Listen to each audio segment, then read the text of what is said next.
Mi mamá sacó el duplicado de mis llaves de mi bolsa, mientras estaba sentada en mi propia sala, sonriéndome como si hubiera ido a visitarme de buena fe. A la mañana siguiente, mi Honda Accord gris plata ya no estaba en el estacionamiento. Cuando le marqué, con la voz temblándome, me contestó: «Tranquila, Karina lo necesita, más que tú». Me llamo Alicia Pineda, y tenía 28 años, cuando entendí algo que me costó casi toda la vida aceptar. Mi familia no veía mis cosas como mías. Las veía como reservas para cuando mi hermana necesitara algo. Mi mamá se llama Elena y mi papá, Roberto Pineda. Siempre dijeron que nos querían igual a mí y a Karina, mi hermana menor. Ella era 3 años más chica que yo, pero desde niñas nos repartieron papeles muy distintos. Yo era la fuerte, la responsable, la que podía aguantar, la que siempre encontraba la forma. Karina era la sensible, la que se abrumaba, la que había que cuidar. Si ella lloraba, todos corrían. Si yo lloraba, me decían que respirara, que no exagerara, que aprendiera a resolver. Durante años quise pensar que esa diferencia eran cosas pequeñas. No lo eran, solo eran las primeras señales. A los 15 años necesitaba una computadora portátil para la escuela. No una cara, solo una que me sirviera para tareas y presentaciones. Mis papás dijeron que no había dinero. Entonces conseguí trabajo por las tardes en una tienda de autoservicio cerca de la casa. Salía de clases, comía rápido y me iba a acomodar anaqueles, cobrar en caja y limpiar pasillos hasta la noche. Guardé cada peso durante meses. No salía al cine, no compraba dulces, no pedía nada. Al final compré una computadora portátil usada que sonaba como licuadora vieja. Se calentaba si la usaba mucho tiempo y tenía una tecla floja, pero era mía. La había pagado yo. A la mañana siguiente, entré a la cocina con el uniforme de la escuela y vi a mi mamá entregándole a Karina una MacBook nueva, todavía en su caja blanca. «Para tu proyecto de ciencias», le dijo, como si le estuviera dando un premio. Karina tenía 12 años. Su proyecto era una cartulina sobre el sistema solar. Yo me quedé ahí, con mi computadora portátil usada en la mochila, esperando que alguien notara la diferencia. Nadie dijo nada. Mi papá le revolvió el cabello a Karina y dijo: «Ahora sí vas a hacer un trabajo precioso». Ese día entendí algo que todavía no sabía nombrar. En mi casa, mi esfuerzo era normal. Los regalos de Karina eran necesarios. Un año después, Karina me pidió prestada mi bicicleta. Dijo que solo la necesitaba 1 hora para ir a casa de una amiga. Se la presté porque eso se hace con la familia, o eso me repetían. La devolvió 2 días después. La había dejado tirada bajo la lluvia en el patio de su amiga. La cadena estaba oxidada, el asiento roto y el manubrio doblado. Cuando reclamé, mi papá ni siquiera levantó la vista del periódico. Karina no lo hizo con mala intención, Alicia. No hagas un drama. Arréglala y ya. Pero era mi bici. Y sigue siendo tu bici. Nada más hay que componerla. Karina estaba en la sala, viendo su celular como si no tuviera nada que ver. No pidió perdón. Ni siquiera me miró. Después, empezó a tomar mis cosas todo el tiempo. Blusas, libros, maquillaje, audífonos, cargadores. A veces las devolvía manchadas, a veces rotas, a veces nunca volvían. Cada vez que me enojaba, mis papás me decían lo mismo. «Estás exagerando. Tu hermana no quiso hacerte daño, solo lo tomó prestado. Deberías ser más comprensiva». Ser más comprensiva quería decir quedarme callada. Aguantar. No pedir que Karina respondiera por nada. Entré a una universidad privada con beca parcial. Lo demás lo cubrí como pude: crédito educativo, pagos atrasados, trabajos de fin de semana y asesorías entre semana. Vivía en casa de mis papás para ahorrar, aunque ellos me cobraban 5,000 pesos al mes de renta. Karina vivía ahí gratis. Cuando pregunté por qué, mi mamá me dijo: «Tú ya estás más grande, tienes que aprender responsabilidad». Yo tenía 19 años. Karina tenía 16. La diferencia era de 3 años, pero en mi casa parecía de 30. Trabajaba sábados y domingos en una cafetería. Entre semana daba clases de matemáticas y computación a alumnos de prepa. Guardaba cada peso que podía. No lo metía al banco porque no quería que mis papás supieran cuánto tenía. Me daba pena admitirlo, pero no confiaba en ellos. Tenía razón. Guardaba el dinero en una caja metálica de galletas, escondida en el closet, detrás de ropa vieja. Cada billete era una parte de mi salida a un depósito. Un cuarto pequeño. Una puerta que yo pudiera cerrar sin miedo a que alguien entrara a tomar mis cosas. Después de 3 años junté 75,000 pesos. Para mí era muchísimo. Era mi fondo de emergencia, mi colchón. La prueba de que, aunque nadie me ayudara, yo podía avanzar. Un martes llegué de la universidad, cansada y con olor a café pegado a la ropa. Entré a mi cuarto y algo me hizo mirar la caja. No sé si fue instinto o miedo. La saqué del closet. Estaba demasiado ligera. La abrí. Vacía. Corrí a la sala con la caja en las manos. Mis papás estaban ahí. Karina también, sentada en el sillón con las piernas cruzadas, como si esperara una regañina de 5 minutos. ¿Dónde está mi dinero?, pregunté. La voz me salió rota. Todo desapareció. Mi mamá me miró con una calma que todavía me cuesta recordar. Lo usamos para pagarle a Karina el curso de admisión, las asesorías, los trámites y el apartado de la universidad. Me quedé helada. Ese era mi dinero. Y tu hermana lo necesitaba, dijo mi papá. Lo ahorré durante 3 años. Alicia, no exageres, soltó él, frunciendo el ceño. En esta familia nos apoyamos. Eso no fue apoyo. Me robaron. Mi mamá suspiró. Como si yo fuera quien estaba arruinando la tarde. No digas eso. Lo tomamos prestado. ¿Prestado? Entraron a mi cuarto, buscaron entre mis cosas y sacaron mi dinero sin preguntarme. Karina necesitaba ayuda, dijo mi mamá. Tú puedes recuperarte. Ella no. Tú eres fuerte. Karina bajó la mirada. No dijo nada. Ese día algo se rompió dentro de mí, pero todavía no lo suficiente como para irme. Terminé la universidad con la rabia atorada en el pecho. 3 meses después de graduarme, junté lo necesario para un depósito. Renté un estudio viejo en la Narvarte, sin elevador ni amenidades, y me fui. Mis papás dijeron que me estaba portando fría. Karina dijo que no entendía por qué seguía enojada. Yo no les expliqué. Ya había explicado demasiado. Durante años mantuve el contacto al mínimo. Comidas familiares, llamadas ocasionales, mensajes de cumpleaños. Nada más. Trabajaba como programadora en una empresa de tecnología con oficinas en Santa Fe. No era rica, pero ganaba bien. Gastaba poco y cada peso extra se iba a mis deudas. Mientras otros hablaban de viajes y restaurantes, yo revisaba fechas de corte y calculaba cuánto podía adelantar al crédito. A los 28 años, por fin terminé de pagar todo. El crédito educativo, las tarjetas que había usado para sobrevivir, los intereses que parecían no acabarse nunca. Recuerdo la mañana en que abrí la aplicación del banco y vi el saldo en 0. No 0 porque estuviera quebrada. 0 de deuda. Me quedé mirando la pantalla y lloré en silencio, sentada en la orilla de mi cama. Con lo que había juntado y mi primer sueldo libre de deudas, di el enganche para un Honda Accord 2023 gris plata, seminuevo de agencia. No era coche de millonaria, pero para mí era una deuda grande y calculada al peso. Cada mensualidad me pesaba. También me daba orgullo. Era el primer bien importante que compraba sin pedir permiso, sin deberle favores a nadie y sin que mi familia pudiera decir que me lo habían dado. Al día siguiente de recogerlo, fui a casa de mis papás en Coyoacán. Todavía tenía esa necesidad tonta de que se alegraran por mí. Mi papá salió a verlo. Caminó alrededor, tocó el cofre y dijo: «Está bonito».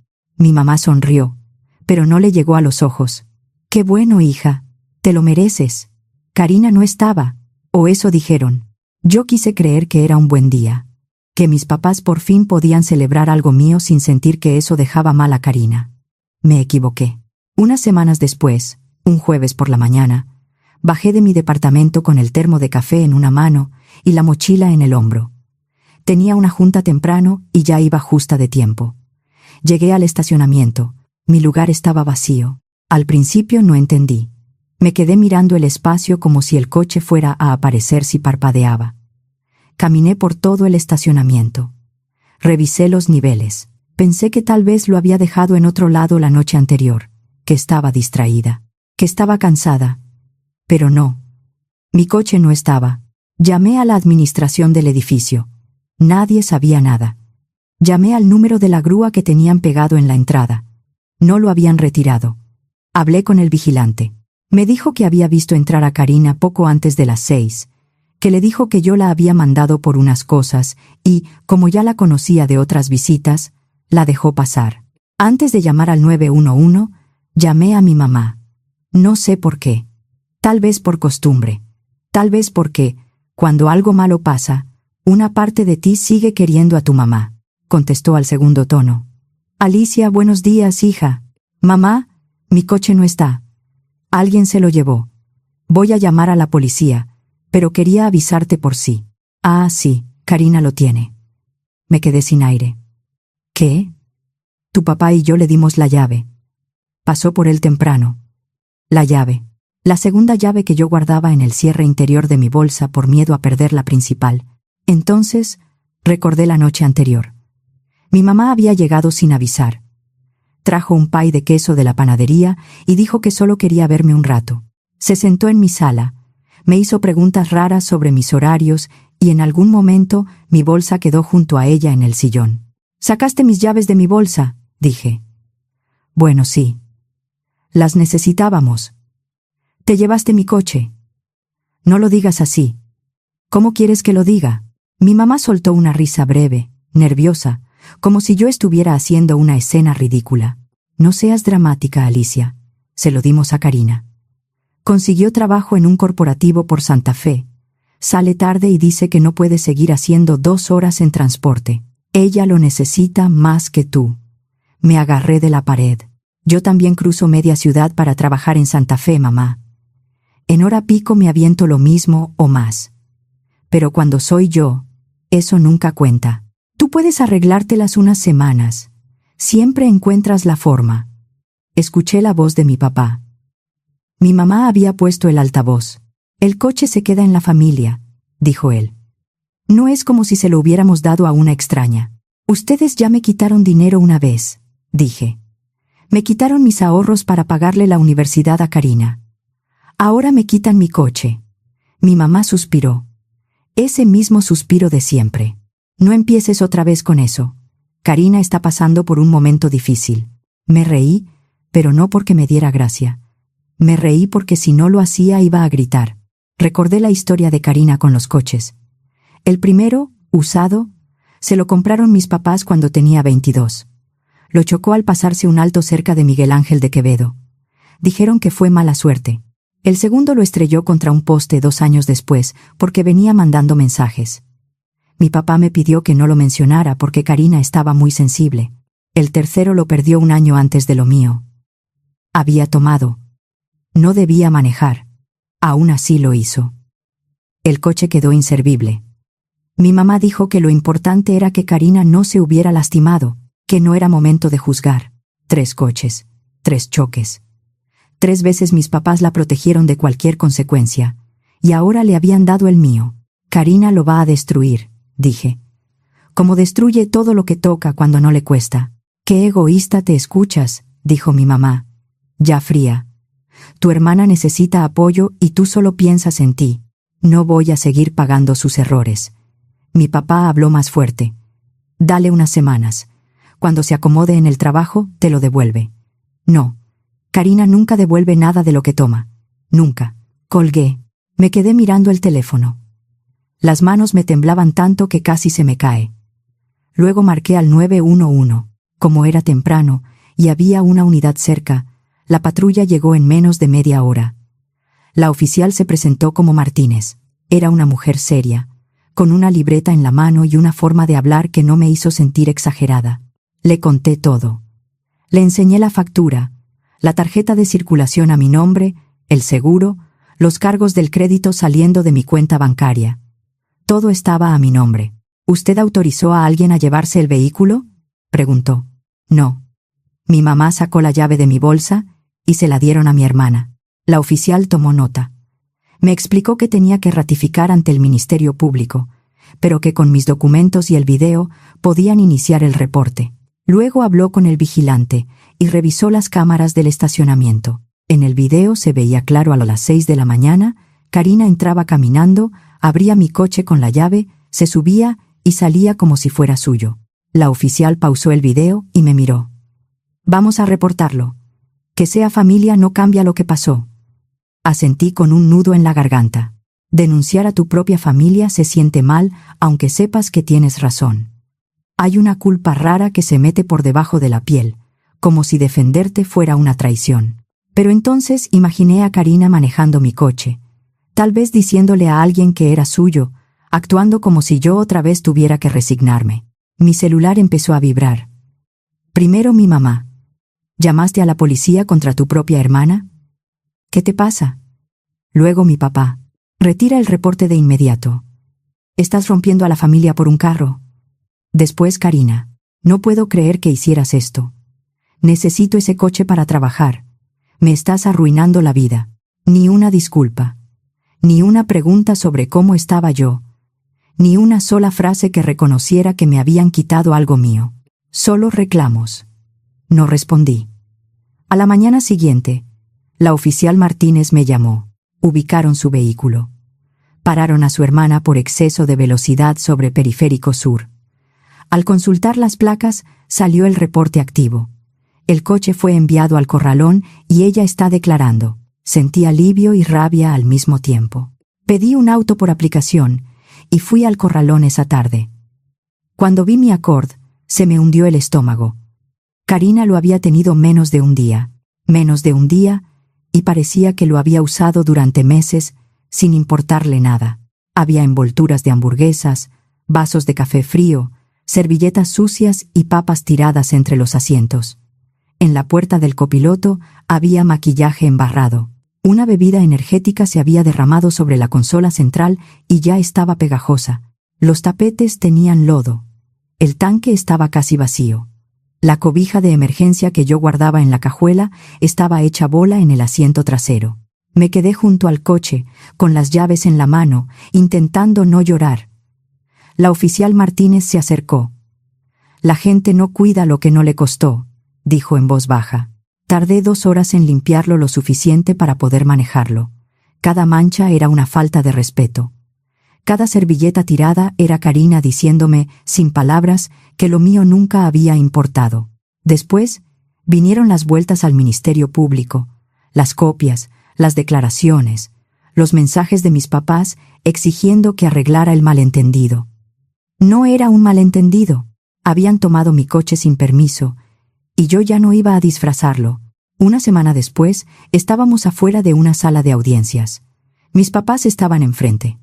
Mi mamá no dejaba de hablarle a mi papá en voz baja. Él me lanzaba miradas llenas de enojo, como si yo hubiera sido quien se llevó el coche. Karina estaba entre ellos, mirando el piso. Movía la pierna sin parar. No se atrevía a verme. No fue una sentencia de película. Fue una audiencia inicial y un acuerdo para reparar el daño. Pero verla ahí, teniendo que decir en voz alta lo que había hecho, fue más de lo que mi familia le había exigido en toda su vida. Karina sacó una hoja doblada de su bolsa. Le temblaban las manos. «Reconozco que tomé el coche de mi hermana sin su permiso», leyó. «Sabía que el vehículo no era mío. Lo hice porque pensé que Alicia me iba a perdonar, como otras veces. Me equivoqué. Acepto mi responsabilidad y ofrezco una disculpa». La jueza la miró durante unos segundos. Luego habló con tono firme. Karina tendría que pagar los gastos de grúa y corralón, la limpieza, los daños al interior del vehículo y cumplir las condiciones que le indicaran para cerrar el acuerdo. Nada de manejar mi coche. Nada de acercarse a mi departamento. Mi mamá soltó un pequeño gemido, como si Karina fuera la víctima. Mi papá apretó la mandíbula. En cuanto terminó la audiencia, los dos se fueron hacia ella. La abrazaron. Le acariciaron el cabello. Le dijeron que todo iba a estar bien. Ni una vez me miraron. Ni una vez dijeron, «Perdón por haberte puesto en esta situación». Cuando la sala se vació, yo me quedé quieta. Los vi caminar hacia la salida. Karina pasó a centímetros de mí. Tenía la cara roja y los ojos hinchados. Por un segundo pareció que quería decirme algo. Entonces mi mamá la tomó del brazo y la jaló hacia adelante. La escuché susurrarle: «No le pidas perdón. Esto no fue tu culpa». La puerta se cerró detrás de ellos, y algo dentro de mí se quedó en silencio. No fue tristeza, no fue enojo, fue una certeza tranquila. Había hecho lo correcto. Salí del edificio y me subí a mi coche. Puse las manos sobre el volante. El acorde era mío otra vez. Y, por primera vez, sentí que mi vida empezaba a hacerlo también. Durante las semanas siguientes, llegaron llamadas de familiares. Tías, primos, conocidos de mis papás. Todos tenían una opinión. Pero es tu hermana. Tu mamá está muy mal. Uno no le hace eso a la familia. Un coche se repone. Yo bloqueaba números. Dejé de contestar. Cambié de departamento, a otro edificio de la misma zona, pero no le di la dirección a nadie de mi familia. Después cambié mi número y solo se lo di a personas que respetaban mis decisiones. Al principio, el silencio me asustó. Estaba acostumbrada a que el teléfono vibrara con exigencias, reproches o favores disfrazados de urgencia, a sentir culpa antes de dormir, a preguntarme si había sido demasiado dura, demasiado fría, demasiado egoísta. Pero los días empezaron a acomodarse. Café en la mañana. Trabajo sin revisar el celular cada 5 minutos. Noches en las que nadie me pedía dinero. Nadie entraba a mi casa sin avisar. Nadie tomaba mis cosas. Nadie me decía que mis límites eran un problema. El trabajo también cambió. Sin el ruido constante de mi familia en la cabeza, empecé a concentrarme mejor. Mi gerente lo notó. Me dio proyectos más grandes, más responsabilidad, más confianza. Yo era buena en lo que hacía. Siempre lo había sido. Solo que antes gastaba media vida sobreviviendo al caos familiar. Hice amigos en la oficina, personas que te invitan a comer y sí llegan, que piden algo prestado y lo devuelven. Cosas normales, cosas básicas. Para mí se sentían nuevas. 8 meses después de la audiencia, un sábado por la mañana, estaba en una cafetería cerca de mi departamento cuando me encontré con Claudia, una vecina de la colonia donde vivían mis papás. «Alicia, no lo puedo creer», dijo, acercándose con los brazos abiertos. «Hace muchísimo que no te veía». Me abrazó antes de que pudiera reaccionar. «¿Cómo has estado? Tu mamá me dijo que te mudaste, pero que no sabía dónde». «Estoy bien», respondí. «Muy bien. La verdad». Su sonrisa se apagó un poco. Escuché lo que pasó con Karina y el coche. «Qué situación tan fea». «Fue necesario, sí. Pero llevar a tu propia hermana a una audiencia debió ser muy duro». El tono lo decía todo. Estaba esperando que yo me sintiera culpable. Ella tomó mi coche sin permiso. Yo reporté un delito. Eso fue lo que pasó. Pero la familia es la familia, ¿no? A lo mejor si hablaras con ellos. No me interesa hablar con ellos. Claudia se removió incómoda. «Tu mamá está muy triste. Le dice a todo mundo que te extraña». Tomé un sorbo de café. «Mi mamá no está triste porque me perdió. Está triste porque ya no puede usarme». Claudia abrió los ojos. No sabía que era así. Casi nadie lo sabe. Solo ven a mi mamá llorando porque su hija ya no le habla. No ven todos los años en que me quitaron cosas y me pidieron que me quedara callada. Claudia bajó la mirada. «Lo siento». Hablamos unos minutos más de cosas sin importancia. Luego se fue. Yo me quedé terminando mi café. Mi mamá estaba contando su versión. Claro que sí. En su versión, ella era la madre abandonada. Yo era la hija ingrata. Karina era la pobre hermana, castigada por un error. No me sorprendió. Lo que sí me sorprendió fue que ya no me dolió tanto, que contara lo que quisiera. Yo sabía la verdad. Las personas importantes en mi vida sabían la verdad. Con eso me bastaba. Un año después de la audiencia, llegué del trabajo y encontré un sobre en mi buzón. No tenía remitente, pero reconocí la letra de inmediato. «Karina». Me quedé en el vestíbulo del edificio, con el sobre en la mano. Parte de mí quería tirarlo sin abrir. Otra parte quería saber qué podía decir después de todo. Subí a mi departamento. Dejé la mochila en una silla y abrí el sobre. La carta era corta. Una sola hoja. Alicia, no sé escribir esto sin que suene a excusa, pero no quiero justificarme. Estoy yendo a terapia. Me está costando aceptar cosas que antes ni veía. Me acostumbré a tomar cosas tuyas como si no pasara nada. Tu bici, tu ropa, tu dinero, tu coche. Me acostumbré a que mis papás me protegieran y a que tú tuvieras que aguantar. Ahora entiendo que eso no fue justo. Fue abuso. Sé que una carta no paga lo que te quité. No te escribo para pedirte perdón ni para que me contestes. Solo quería decirte que ahora sé lo que hice. Lo siento. Karina. La leí 2 veces. Luego la doblé con cuidado y la guardé en un cajón del escritorio. No respondí. Tal vez alguien habría dicho que fui fría. Tal vez alguien habría pensado que debía reconocer su esfuerzo, agradecer la disculpa, decirle que me alegraba que estuviera en terapia. Pero no le debía eso. Le creí. Sí. Creí que estaba intentando cambiar.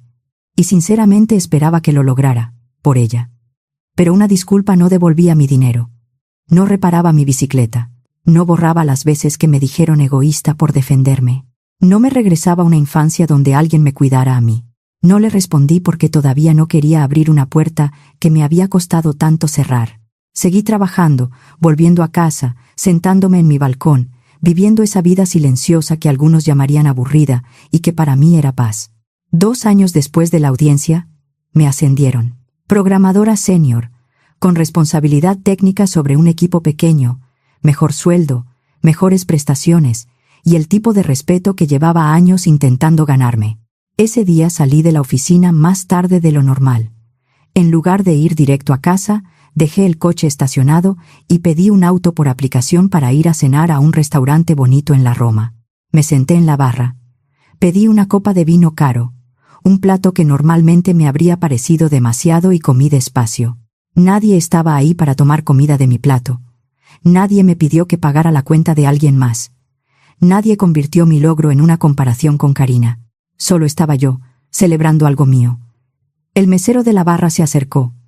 ¿Espera a alguien? No, dije, sonriendo. Hoy vine conmigo. Me ascendieron. Él sonrió también. Felicidades. Se le nota contenta. Me sirvió una copa pequeña por cuenta de la casa. Yo estaba contenta. De una manera limpia que no recordaba haber sentido antes. Para entonces, mi coche ya estaba completamente pagado. Lo había liquidado antes de tiempo, metiéndole bonos, aguinaldos y cada pago extra que pude. Sin mensualidades, sin fechas límite. Era mío por completo. El interior todavía tenía algunas marcas de esas horas con Karina.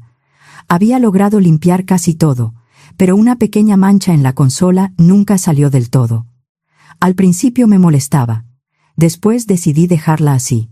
No como recuerdo de lo que ella me hizo, como recuerdo de lo que yo hice por mí. Puse límites. Los sostuve. No me doblé. Empecé a crear rutinas nuevas. Los domingos iba a un mercado de productores por café, pan y fruta. Los jueves asistía a un club de lectura. Una vez al mes, caminaba con compañeros de trabajo en los Dínamos o en el desierto de los Leones. Mi vida se fue llenando de cosas que yo elegía. No favores disfrazados de cariño. No emergencias ajenas. A veces la gente preguntaba por mi familia. ¿Ves seguido a tus papás? No. No tenemos contacto. Lo siento. Debe ser difícil. Estoy mejor así. La mayoría no preguntaba más. A mucha gente le cuesta aceptar que una familia pueda dejar de ser un lugar seguro. A mí ya no me costaba.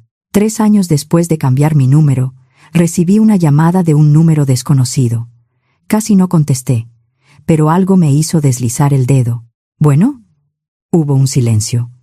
¿Alicia? Soy tu papá. Se me apretó el estómago. ¿Cómo conseguiste este número? Tu prima Valeria me lo dio. Pensó que debíamos poder localizarte en caso de una emergencia. Valeria lo tenía para una emergencia real, no para servir de puente. ¿Qué quieres? Tu mamá pregunta por ti. No duerme bien. El médico dice que necesita estar acompañada. Tiene a Karina. Karina hace lo que puede, pero tu mamá quiere verte. No. Alicia, es tu madre. No puedes abandonarla así. La ironía casi me hizo reír. Ellos me habían dejado sola con mis problemas, mis deudas, mis pérdidas y mis reclamos. Pero ahora, porque yo ya no contestaba, la que abandonaba era yo. Ella me abandonó primero, dije. Cada vez que eligió a Karina sobre mí, cada vez que tomó mis cosas para dárselas, cada vez que me dijo que no exagerara cuando algo me dolía. Nosotros hicimos lo mejor que pudimos. No. Ustedes hicieron lo mejor para Karina. Yo tenía que aguantar porque era fuerte. Mi papá respiró pesado. Sigue siendo igual de dura. Sí. Y ahora uso esa fuerza para cuidarme. Estás siendo egoísta. Estoy cuidándome. Llámale como quieras. Colgué. Bloqueé el número. Luego llamé a Valeria. Le pedí que nunca volviera a dar mi información personal. Me dijo que pensó que estaba ayudando. Hubieras ayudado respetando mi decisión, le respondí. Después de esa llamada, me sentí mal durante unas horas. La culpa vieja intentó regresar. Esa voz que decía, «Es tu mamá, es tu papá. Tal vez deberías ceder». Me senté con esa sensación. La dejé pasar. No llamé a nadie. No escribí mensajes. No abrí la puerta. Para la noche estaba bien otra vez.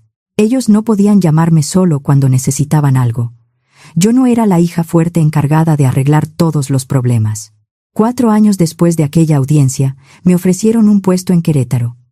Mejor cargo, aumento importante, nuevos retos y la posibilidad de comprar una casa pequeña más adelante. Lo acepté sin dudar. Mientras empacaba mi departamento, encontré la carta de Karina en el cajón del escritorio.